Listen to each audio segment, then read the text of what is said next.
જય ગૌ માતા, જય શ્રી કૃષ્ણ. નમસ્કાર મિત્રો, સ્વાગત છે તમારું આપણી યુટ્યુબ ચેનલ વીર જેતમાલતા ગૌશાળા બડે.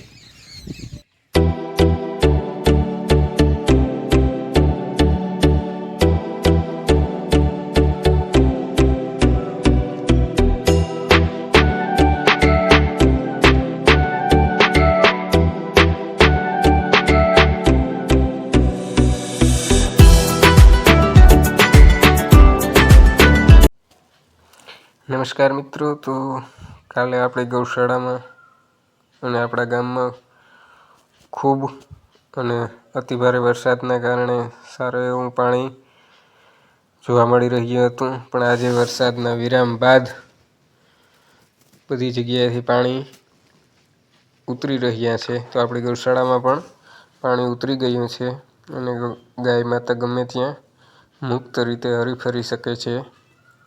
પણ હજુ પણ વરસાદના ઝાપટા આવે છે એટલે ગાય માતાઓની નિરણ ઢારિયાની અંદર જ કરવામાં આવેલી છે, જેના કારણે નિરણ ભીંજાઈ ન જાય અને ગાય માતા નિરાતે નિરણ ખાઈ શકે અને બગાડ ન થાય એ માટે